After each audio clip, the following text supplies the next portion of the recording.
Hello students, मेरा नाम है भवानी सिंह और मैं आप सभी का स्वागत करता हूं द कैवलियर डिफेंस एकेडमी के इस यूट्यूब प्लेटफॉर्म पर।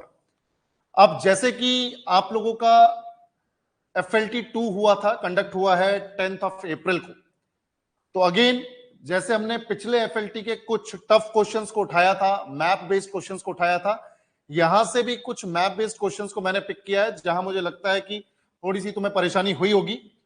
और ज्यादा क्वेश्चंस नहीं है, 8 to 9 क्वेश्चंस हैं और इन्हीं क्वेश्चंस को एक बार डिस्कस कर लेते हैं ताकि आगे के जो तुम्हारा 21 अप्रैल को एग्जाम है उसके लिए क्लैरिटी हो जाए और अगर ऐसा कोई क्वेश्चन आता है तो आप इजीली उसे अटेम्प्ट कर पाओगे। तो क्वेश्चन नंबर 69 है हमारा, क्वेश्चन नंबर 69। ध्यान से देखो बच्चों, क्वेश्चन नंबर 69 क्वेश्चन है हमारा यहां पर कि the Ural mountains are located in, basically Ural mountains, ठीक है, यूराल माउंटेन्स के बारे में बात हो रही है। और मैं आपको बता दूं ये यूराल माउंटेन्स जो है ये रशिया में है और एशिया और यूरोप को डिवाइड करने का काम करते हैं।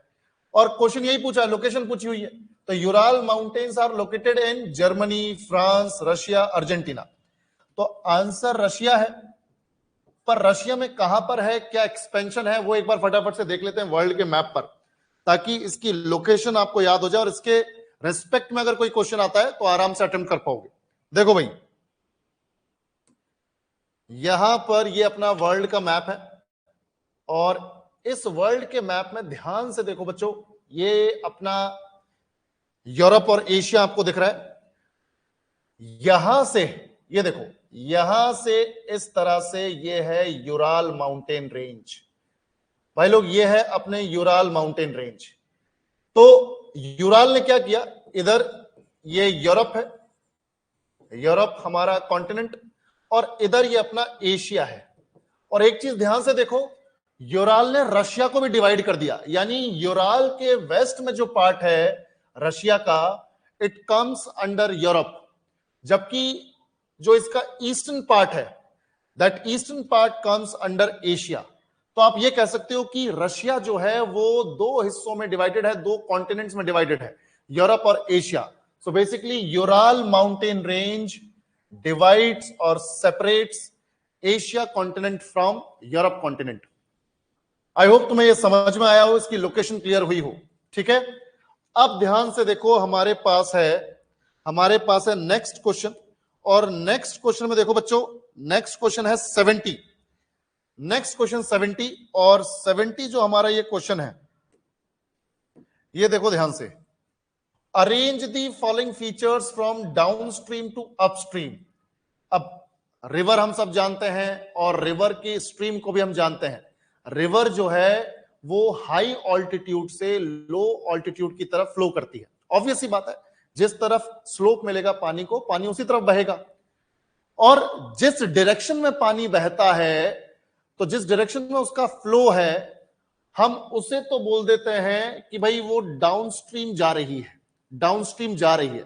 और जहां से जा रही है उसे बोल देते हैं अपस्ट्रीम। जहां से जा रही है वो अपस्ट्रीम, जहां को जा रही है वो डाउनस्ट्रीम। तो हमें रिवर के एंड की तरफ से ऊपर की तरफ, अपस्ट्रीम की तरफ, यानी डाउनस्ट्रीम से अपस्ट्रीम की तरफ रिवर्स के बनाए हुए इन फीचर्स को, रिवर्स के द्वारा बने हुए इन फीचर्स को अरेंज करना है, ठीक है। तो एक डायग्राम की हेल्प लेंगे हम और डायग्राम की हेल्प से इस क्वेश्चन को सॉल्व करते हैं।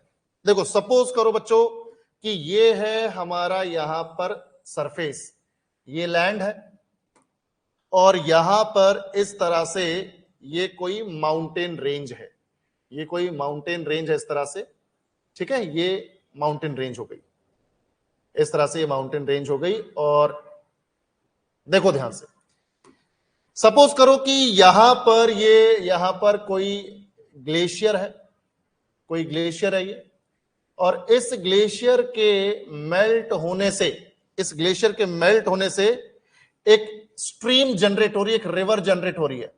अब ये रिवर यहां से जनरेट होके देखो, इस तरह से ये रिवर पहाड़ों में बहते हुए पहाड़ से नीचे गिरी, देखो ध्यान से देखो, ये नीचे गिरी। अब जो हमारे पास क्वेश्चन में जो पहला फीचर है वो है मिएंडर। एक है अपने पास वाटरफॉल यानी फॉल्स, दूसरा फिर डेल्टा, और उसके बाद ऑक्सबो लेक। मैं आपको ये चारों फीचर्स बना के दिखाता हूं। जैसे देखो, जब ये रिवर पहाड़ से जैसे ही नीचे गिरी, तो ये जो नीचे गिरी, तो भाई इसे हमने बोल दिया, इस फीचर को हमने बोल दिया वाटरफॉल। जब कोई रिवर या वाटर स्ट्रीम एक सर्टेन हाइट से, रॉकी प्लेटफॉर्म की एक सर्टेन हाइट से नीचे आती है, तो नीचे आने के इस प्रोसेस को ही हम बोल देते हैं वाटरफॉल। यानी पानी गिरता है, पानी एक सर्टेन हाइट से गिर रहा है, यानी वाटरफॉल, झरना जिसे बोलते हैं। तो यहां पे तो बन गया वाटरफॉल, ठीक है भाई लोग, यहां पे बन गया वाटरफॉल। उसके बाद हमारे पास है कि जैसे ही रिवर पहाड़ों को छोड़ के मैदानी इलाके में आई, अपने प्लेन्स में आई, तो प्लेन्स में आती रिवर क्या करती है कि इस तरह से जहां जहां स्लोप दिखता है उस तरह से ये जिगजैग मैनर में फ्लो करती है। और ये जो जिगजैग मैनर इसने शुरू किया, ये जो जिगजैग पाथ इसने शुरू किया, this particular path, this particular pattern is called meander. इसे हम बोलते हैं मिएंडर। यानी स्नेक जैसे चलता है, सांप जैसे चलता है, उस तरह से ये रिवर फ्लो कर रही है, तो इसे हम बोल देते हैं मिएंडर। अब इसी दौरान जब ये मिएंडर फॉर्म कर रही है, उसी वक्त क्या होता है, कई बार नदी के बीचों बीच सेडिमेंट इकट्ठा हो जाता है। नदी पहाड़ों से आ रही है, तो पहाड़ों से सेडिमेंट लेके आती है, रॉकी पार्टिकल्स, कंकर, पत्थर, मिट्टी, वो कई बार प्लेन्स में आके नदी के बीच में इकट्ठा हो जाता है। अब नदी के बीच में इकट्ठा होगा तो नदी क्या करेगी, नदी अपना रास्ता चेंज कर देती है। देखो भाई, वाटर को तो आगे बढ़ना है, और बीच में अगर कोई रुकावट आएगी तो ऑब्वियस सी बात है, नदी अपना जो पाथ है वो चेंज करेगी। अब देखो नदी पाथ कैसे चेंज करेगी, मान लो रिवर ये यहां से प्लेन्स में आई, अब काफी टाइम तक तो इसी रास्ते को फॉलो किया, बीच में इसने रास्ता चेंज कर दिया। ये देखो बीच में ये रास्ता 2 बार चेंज कर दिया, और उसके बाद ये आगे बढ़ रही है। ध्यान से देखो भाई, 2 जगह रास्ता चेंज किया है, पहली बार तो यहां किया और दूसरी बार यहां किया। यानी रिवर का ये जो पार्ट है भाई, रिवर का ये जो पार्ट है, ये रिवर से कट ऑफ हो गया, क्योंकि अब रिवर ने रास्ता बदल लिया। तो अब ये जो पार्ट है, ये जो रास्ता है, पुराना रास्ता, ये कट ऑफ हो गया। अब क्या है, रिवर के बहने की वजह से गड्ढा बना हुआ है, डिप्रेशन बना हुआ है, सी के शेप में, सी के शेप में, या फिर ये उल्टा सी भी हो सकता है, डिपेंड करता है कि रिवर किस डायरेक्शन में फ्लो कर रही है। तो ये जो सी के शेप में आपको यहां पर ये स्ट्रक्चर दिख रहा है जो रिवर से कट ऑफ हो गया। अब ये तो गड्ढे हैं, और जब बारिश होगी तो इन गड्ढों में पानी भर जाएगा और ये कन्वर्ट हो जाएंगे लेक्स में। ऐसी लेक्स को जो रिवर की मिएंडरिंग की वजह से बन रही हैं, ऐसी लेक्स को बोलते हैं ऑक्सबो लेक्स। ऑक्सबो लेक्स, जैसे इंडिया में बिहार के बेगूसराय डिस्ट्रिक्ट में एक लेक है कंवर लेक, उसे कबरताल भी बोलते हैं, तो वो एक ऑक्सबो लेक है। इनफैक्ट एशिया की largest fresh water oxbow lake है वो। तो ऑक्सबो लेक ऐसे बनती है, ऑक्सबो लेक ऐसे बनती है। तो हमारे 3 फीचर हो गए, वाटरफॉल हो गया, मिएंडर हो गया, ऑक्सबो लेक। और जब रिवर इतने लंबे पाथ को कवर करते हुए जब सी शोर पर पहुंचती है, सी के किनारे पर पहुंचती है, तो जितना भी वो सेडिमेंट अपने साथ लेके आती है, उसमें जो बिल्कुल फाइन पार्टिकल्स हैं, बिल्कुल फाइन पार्टिकल्स, वो नदी के साथ बिल्कुल एंड तक आते हैं। और वो सारे फाइन पार्टिकल्स बच्चों सी शोर पर इस तरह से डिपॉजिट हो जाते हैं, सी शोर पर इस तरह से डिपॉजिट हो जाते हैं, और ये पूरा प्लेन एरिया में कन्वर्ट हो जाता है। ये इतने फाइन पार्टिकल्स हैं कि सी शोर पूरी तरह से प्लेन में कन्वर्ट हो जाता है, और नदी को आगे बढ़ने के लिए स्लोप नहीं मिलता। तो नदी क्या करती है, जहां जहां थोड़ा थोड़ा स्लोप मिला वहां वहां आगे बढ़ती है। देखो जैसे यहां थोड़ा स्लोप मिला तो आगे बढ़ गई, यहां थोड़ा स्लोप मिला तो आगे बढ़ गई, फिर थोड़ा स्लोप मिला, फिर इस तरह से, मतलब ये छोटी छोटी स्ट्रीम्स में आगे बढ़ के अल्टीमेटली ये चली जाती है सी या फिर ओशन में।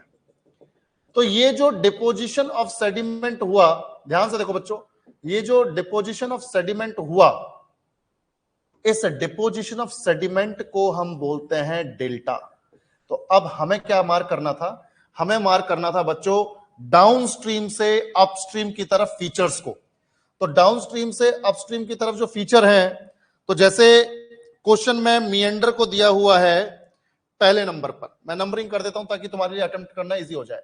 ये फर्स्ट ऑप्शन दिया हुआ है, उसके बाद दूसरा ऑप्शन दिया हुआ है वाटरफॉल या फॉल्स, ये दूसरा हुआ है।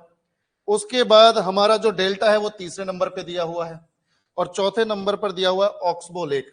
तो अब तुम्हें अरेंज करना है इन्हें, तो अरेंज करते हुए देखो 3 4 1 2, यानी डाउन स्ट्रीम से अपस्ट्रीम की तरफ जब जा रहे हैं तो 3 4 1 2। अब यही हमें यहां पर देखना है, पेपर में देखो, ये यहीं पर देखना है, ध्यान से देखो 3 4 1 2। क्वेश्चन नंबर 70 का जो आंसर है बच्चों वो हो गया 3 4 1 2, यानी ऑप्शन सी। इस तरह से इस क्वेश्चन को सॉल्व करना था। ठीक है, चलो आगे बढ़ते हैं। अब हमारे पास क्वेश्चन नंबर 71 है, और ये वर्ल्ड के मैप पर कवर होगा। क्वेश्चन नंबर 71, ध्यान से देखो बच्चों, ये बहुत इंपॉर्टेंट क्वेश्चन है और कई बार ऑलरेडी आपके एग्जाम में पूछा जा चुका है। ये देखो क्वेश्चन नंबर 71।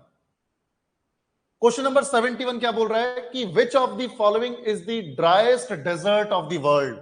वर्ल्ड में कई सारे डेजर्ट हैं, अपने इंडिया में भी थार डेजर्ट आपने सुना होगा, राजस्थान के जैसलमेर, जोधपुर, बाड़मेर, बीकानेर वाले इलाके में थार डेजर्ट है। फिर यहां पे देखो थार तो ऑप्शन में भी है, फिर गोबी एक डेजर्ट है, ये एशिया में है, सहारा अफ्रीका में है, अटाकामा जो है ये चिले में है। तो मैं एक बार सारे इन डेजर्ट्स को वर्ल्ड के मैप पे मार्क करता हूं, और फिर जो देखते हैं कि ड्राइएस्ट डेजर्ट कौन सा है, सबसे सूखा जो मरुस्थल है, डेजर्ट है, वो कौन सा है। देखो बच्चों ध्यान से, वर्ल्ड के मैप में इसको यहां पर कवर कर लेते हैं, वर्ल्ड के मैप में कवर करते हैं, फटाफट से देखो, यहां पर मार्क करते हैं इन चारों डेजर्ट्स को। जो थार डेजर्ट है वो तो अपने राजस्थान में है, तो ये मैंने रेड कलर से मार्क कर दिया भाई लोग, ये है अपना थार डेजर्ट, ये तो हो गया थार डेजर्ट। ठीक है, फिर एक है Gobi, Gobi desert. Gobi desert का major portion is in Mongolia, और थोड़ा सा पोर्शन चाइना में है, तो यानी मंगोलिया और चाइना में लाया करता है गोबी डेजर्ट। तो ये ऊपर मंगोलिया है, नीचे ये चाइना है, तो मंगोलिया और चाइना में ये है गोबी डेजर्ट। ये गोबी है भाई, गोबी, ठीक है, Gobi desert, GOBI, Gobi desert. उसके बाद हमारे पास जो डेजर्ट है भाई लोग वो है सहारा, वर्ल्ड का लार्जेस्ट डेजर्ट है ये, वर्ल्ड का लार्जेस्ट डेजर्ट है। अफ्रीका में कई सारी कंट्रीज कवर हो जाती है यहां पर। ये देखो भाई ध्यान से, ये इस तरह से पूरा का पूरा सहारा डेजर्ट है, ध्यान से देखो, ये है पूरा सहारा डेजर्ट, मतलब नॉर्थ अफ्रीका तो पूरा ही लगभग कवर हो गया है। This is Sahara desert, world's largest desert, सहारा।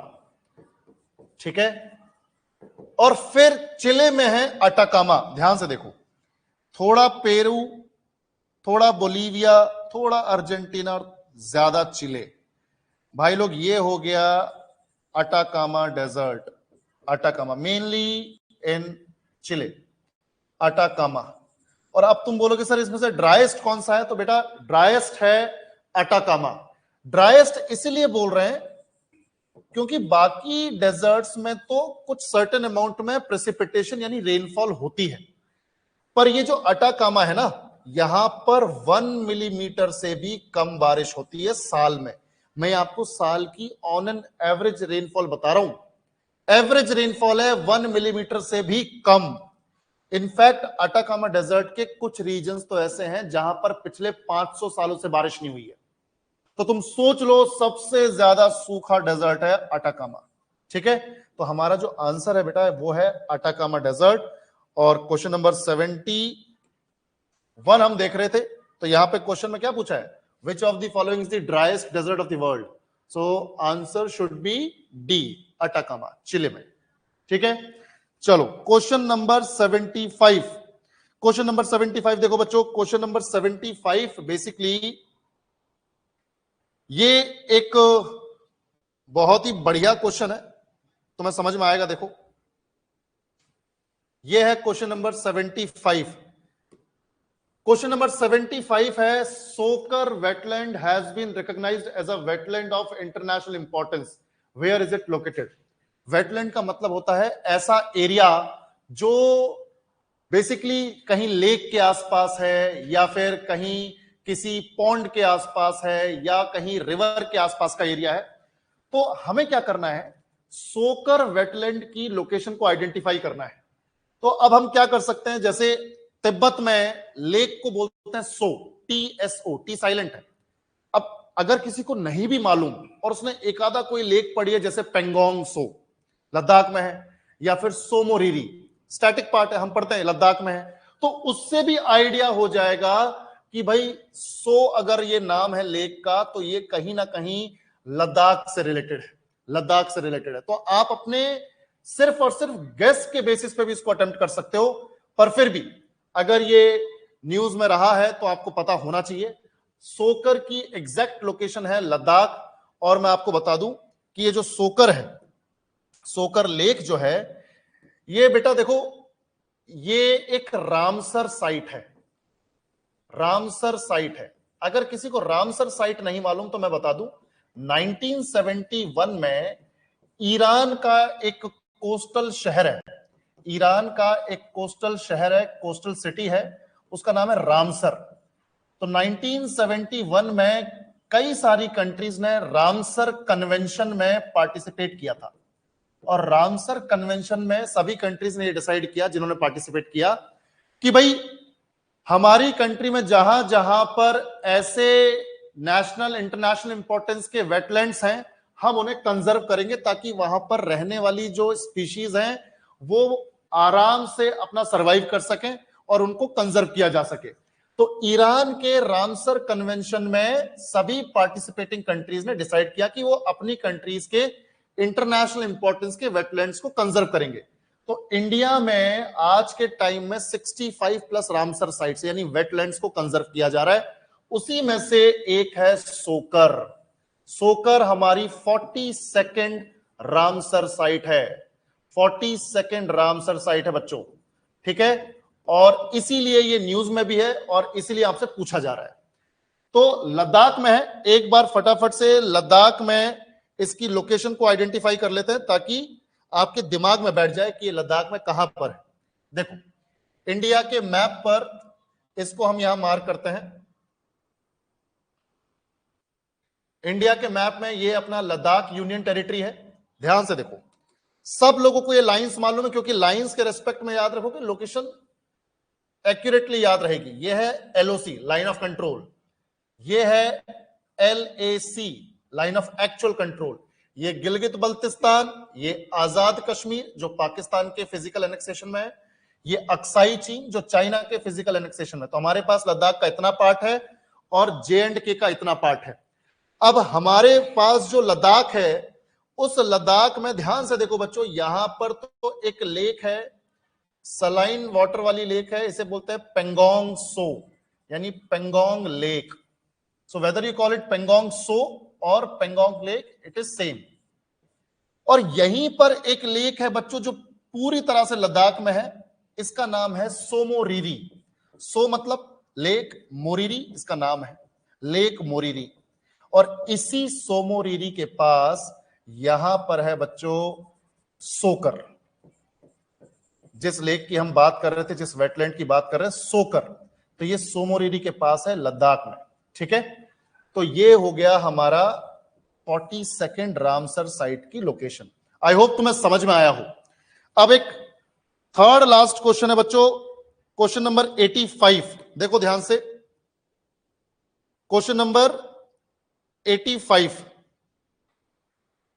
बहुत इंपॉर्टेंट क्वेश्चन है और ऑलरेडी CDS में तो 2 बार भी आ चुका है। तो बहुत चांसेस हैं कि NDA में भी पूछा जाए। बेसिक क्वेश्चन है और बहुत न्यूज में रहता है आज के टाइम में। तो ये ऐसा मान के चलो कि लोग इसको देखने के लिए जा रहे हैं, तो टूरिस्ट डेस्टिनेशन बना हुआ है। ध्यान से देखो, ये जो क्वेश्चन नंबर 85 है, which of the below is world longest tunnel above 10,000 feet. सबसे पहले तो देखो, वर्ल्ड की लॉन्गेस्ट टनल है, world's longest tunnel above 10,000 feet. देखो ये क्वेश्चन इतना कॉमन है कि आपने कहीं ना कहीं मॉक वगैरह में भी इसको देखा होगा, और इसका सीधा आंसर है अटल टनल। अटल टनल, इसे पहले रोहतांग टनल बोलते थे। हिमाचल प्रदेश में एक पास है, एक दर्रा है, पहाड़ को काट कर बनाया गया रास्ता है रोहतांग पास, तो उसी के पास इस टनल को बनाया है, रोहतांग टनल को। अब जब ये बन गई है 2020 में 4 अक्टूबर को ये बन के तैयार हो गई थी, इसको इनॉग्रेट कर दिया था हमारे प्राइम मिनिस्टर मोदी जी ने, और तब से ये फंक्शनल भी है।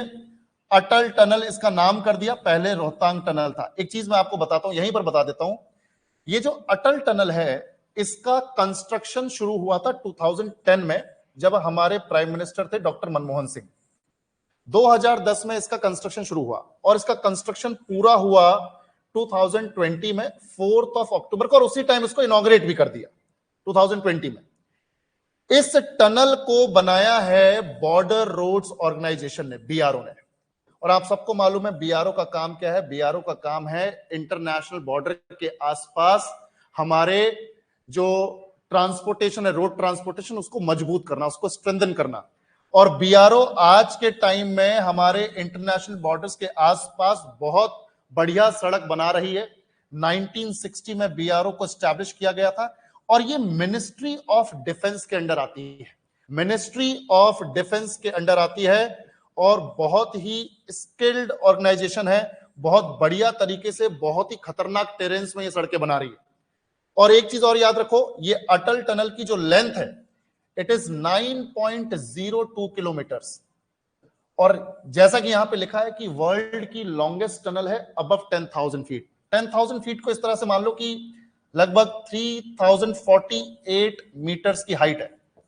सी लेवल से 3048 मीटर की हाइट है। वहां पर इतनी हाइट पर इतनी लंबी टनल पूरे वर्ल्ड में कहीं नहीं है, इसलिए बोला जा रहा है कि वर्ल्ड की लॉन्गेस्ट टनल है अबव 10,000 फीट, 9.02 किलोमीटर के साथ। और इस टनल से फायदा क्या हुआ है वो भी मैं आपको बता देता हूं। एक बार वर्ल्ड के इंडिया के मैप को देखो एक बार, अभी समझ में आएगा। इसकी लोकेशन देख लेते हैं और इससे क्या फायदा हुआ है वो भी समझ में आ जाएगा। ये देखो, ये अपना हिमाचल प्रदेश, लद्दाख के नीचे ये हिमाचल प्रदेश। तो यहां पर है रोहतांग पास। रोहतांग पास है, और यहां पर एक सिटी है लद्दाख की कैपिटल लेह। उसके बाद यहां पर तुम लोगों ने सुना होगा मनाली, यहां पर कुल्लू, यहीं नीचे है शिमला। शिमला, कुल्लू, मनाली, ये रोहतांग पास। और एक सिटी है यहां पे, एक छोटा टाउन है हिमाचल में, केलोंग। केलोंग। अब ध्यान से देखो बच्चों, जब रोहतांग पास से हम ट्रेवल करते हैं, जब रोहतांग पास से ट्रेवल करते हैं, तो आपको क्या देखने को मिलता है कि तो जिगजैग रास्ता है।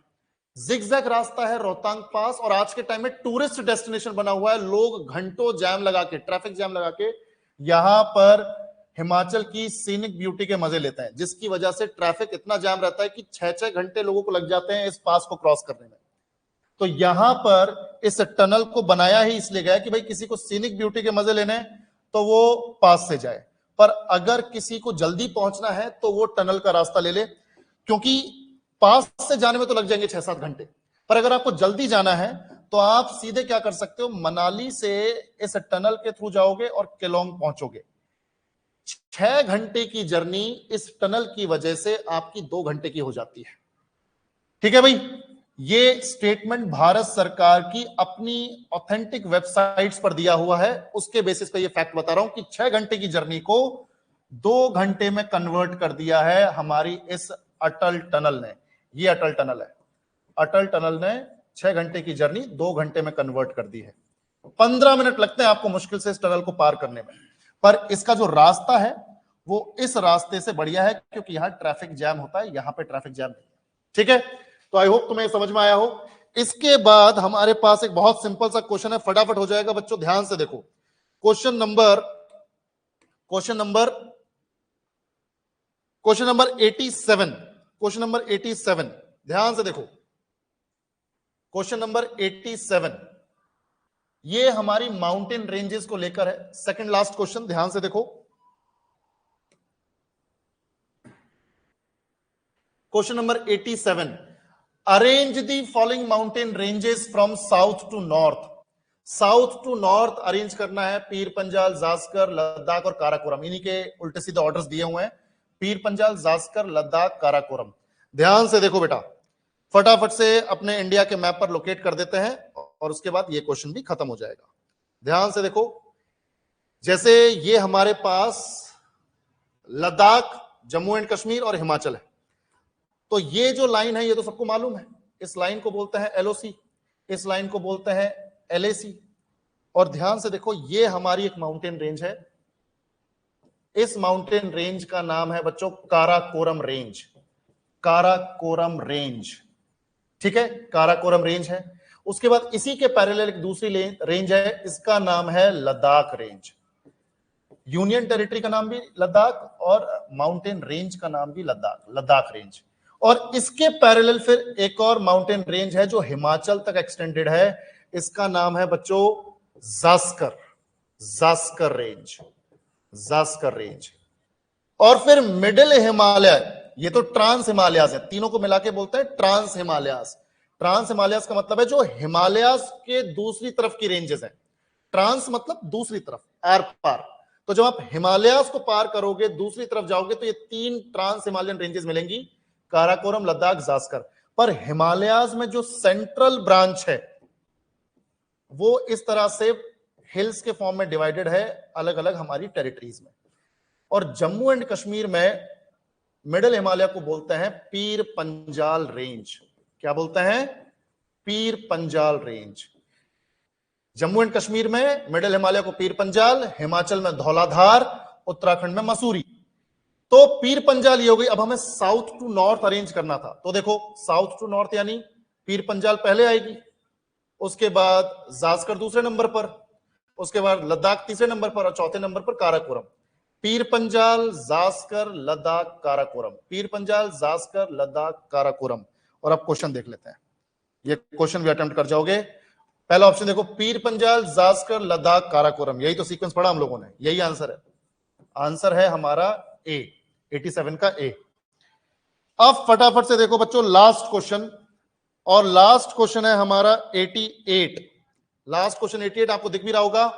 Kavaratti is separated from the Minicoy island by which channel? 10 degree channel, 9 degree channel, Duncan passage, 8 degree channel. फटाफट से इंडिया के मैप पर चलते हैं और इसको खत्म करते हैं, और ये आपका यहां पे डाउट सारे खत्म हो जाएंगे। ध्यान से देखो बच्चों,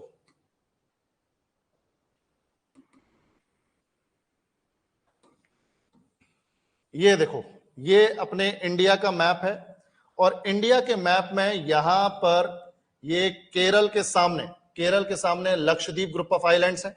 ध्यान से देखो, ये जैसे लक्षद्वीप के छोटे छोटे आइलैंड्स है, टोटल 36 आइलैंड्स है यहाँ पर, टोटल 36 है, उनमें से 11 ही परमानेंटली इनहैबिटेड हैं, बसे हुए हैं। तो देखो ध्यान से, ये जो एक आइलैंड आपको दिख रहा है, इस आइलैंड का नाम है कवरत्ती। लक्षद्वीप की कैपिटल है ये। लक्षद्वीप जो हमारी यूनियन टेरिटरी है, ये यहां तक है लक्षद्वीप। लक्षद्वीप जो हमारी यूनियन टेरिटरी, उसकी कैपिटल है ये आइलैंड, इसका नाम है कवरत्ती।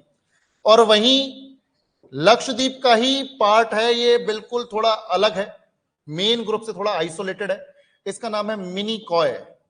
मिनिकॉय बच्चों, मिनिकॉय और कवरत्ती के बीच में जो ये वाटर बॉडी आप देख रहे हो ना, ये जो वाटर बॉडी आप देख रहे हो, इसे बोलते हैं बच्चों 9 डिग्री चैनल।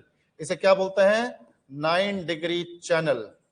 भाई 10 डिग्री चैनल तो अंडमान और निकोबार को अलग करता है। फिर मिनिकॉय और मालदीव्स के बीच में 8 डिग्री चैनल है, तो 8 और 10 के बीच में ये क्या हुआ? 9 डिग्री चैनल। तो 9 डिग्री चैनल डिवाइड्स और separates Kavaratti and Minicoy. I hope तुम्हें समझ में आया हो। ये हमारे इस क्वेश्चन का आंसर हो गया, और यहां पर हम मार्क कर लेते हैं आंसर, यह है सी, यानी कि 9 डिग्री चैनल। तो ये कुछ 8 to 9 क्वेश्चंस थे जहां पर आपको डाउट्स आए होंगे, क्योंकि मैप बेस्ड क्वेश्चंस हैं, बाकी तो फैक्ट्स हैं, अगर आता है तो आता है, नहीं आता तो नहीं आता। तो ये थोड़ा मुझे लगता है कि आपको क्लैरिटी हुई होगी, लोकेशंस की थोड़ी क्लैरिटी हुई होगी। ऐसे क्वेश्चंस को ऐसे ही अटेम्प्ट करना है, ऐसे ही प्रैक्टिस करना है। तो अभी के लिए इतना काफी है, जब नेक्स्ट एफएलटी होगा तो उसके बाद उसके भी डाउट्स लेके आएंगे।